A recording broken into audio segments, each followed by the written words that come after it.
Hello, loyal fans and subscribers. Ninamori Fanboy here. This is battle number 1 in Season 2 of the PBF against the Oklahoma City Thundurus.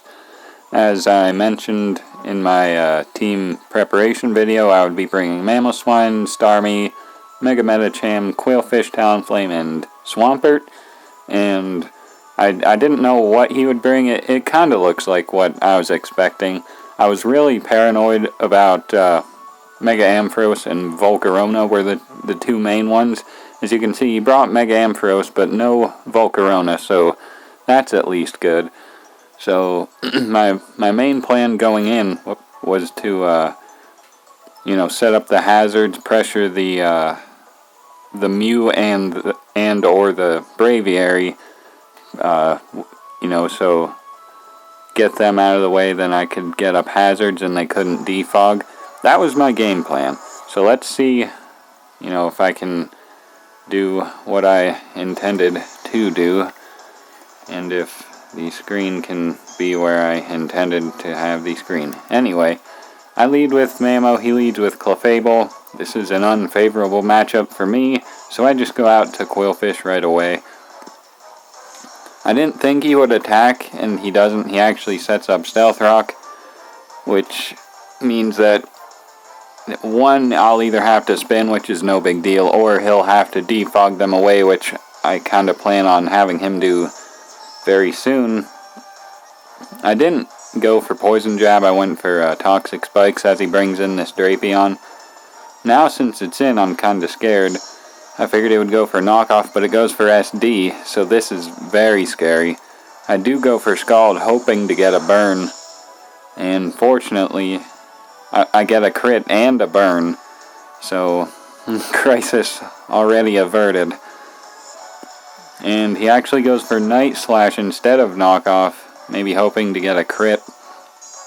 And now I just can start setting up spikes, get his potential Braviary in here to possibly defog the hazards.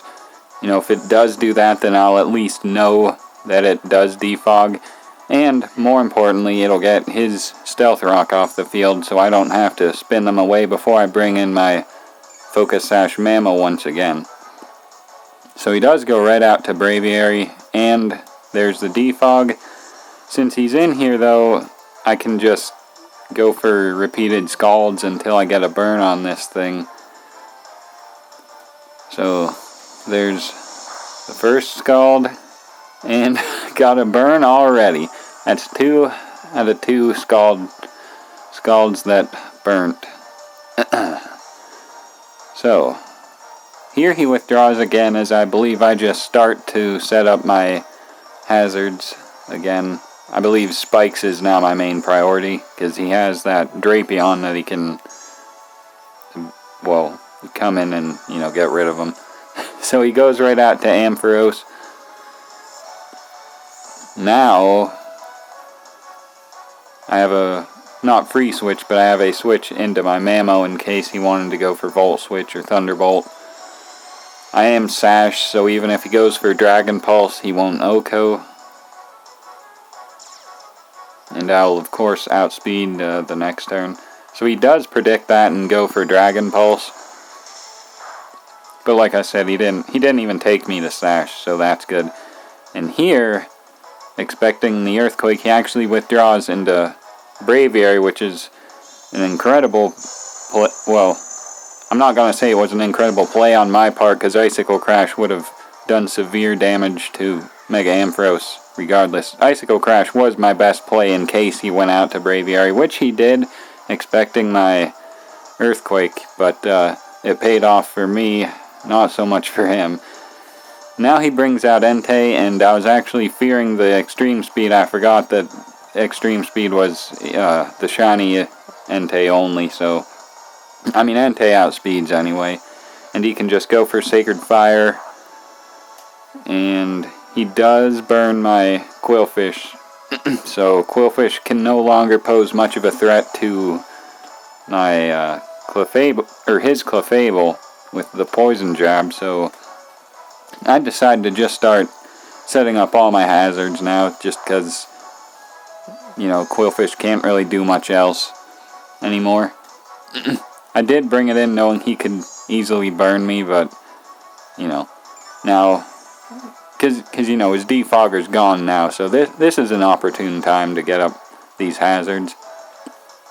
He's not going to be doing much, and in fact, he withdraws into his Ampharos as I get up my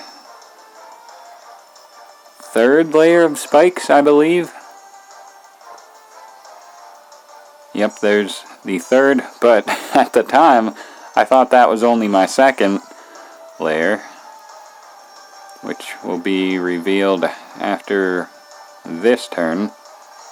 You see, I go for it again because I miscounted, and, I could have tried getting a Scald Burn again, or maybe get up a layer of Toxic Spikes to bait in the Drapion right away.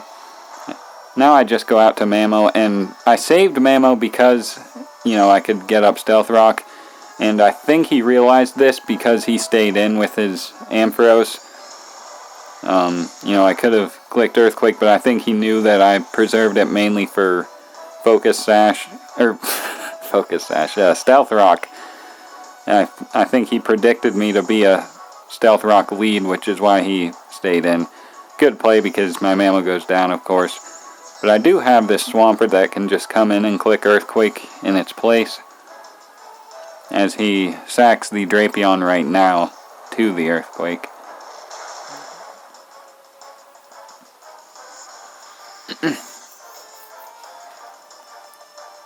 Now he has a free switch into Mew, and I do not want this Swampert to do anything other than take on the Mega Ampharos. So I withdraw into my Starmie, since Starmie won't really be doing anything. I won't need to spin. I think I have his team pressured enough that he won't be able to set up his hazards or anything. Fortunately, the Mew doesn't defog, it actually goes for Soft Boiled. Then I miss a Hydro Pump, which is terrible. I mean, not terrible, but it, because as you can see, I hit a second one, and it doesn't even do much damage. He did knock off my Life Orb, so it would have done a little more, but the Hydro Pump barely did any damage. So, the Mew is basically in now. There's not much I can do to it. So, but alternatively, there's not much Mew can do to Talonflame. So I go for Will-O-Wisp, trying to, burn the Mew, since, I can't be synchronized burnt back.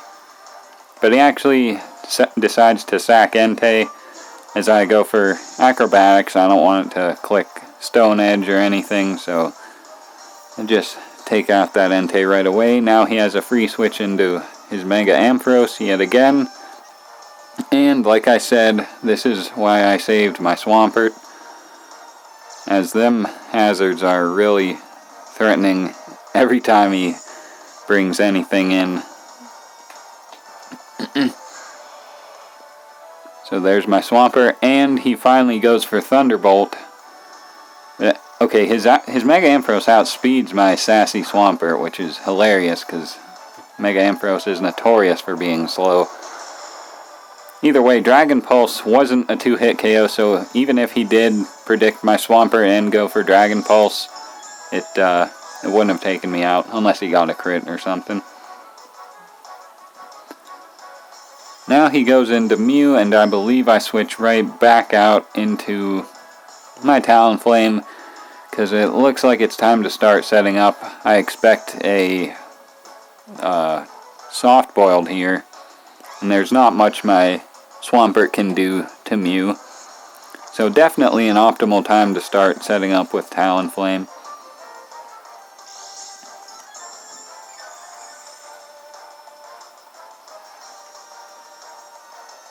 There's SD. I figured there's no point in burning it now. I was mainly going to burn it before in case he switched in his Mega Ampharos. So he knocked off, got a crit, but I didn't have an item, so it did no damage. There's the second SD. Now I'm at +4, and I can proceed to sweep the remainder of his team, provided nothing crazy happens.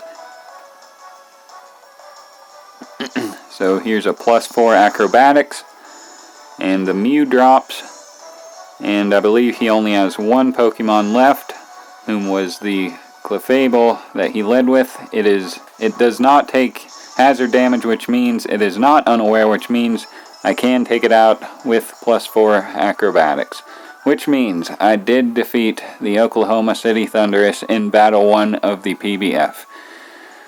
And I gotta say, I'm pretty satisfied with my team. I really liked the way that, I could set up them hazards and just pressure so, he couldn't defog ever. So I'm really liking this team so far. Hopefully it can be, utilized even further in the upcoming weeks, and I'm very excited for that. If you, I hope if you're watching this, you enjoyed this battle, and I hope you will enjoy those upcoming battles that I just mentioned. I'm having trouble ending this video, so thank you for watching, and have a good day. Like I said, look forward to the other battles.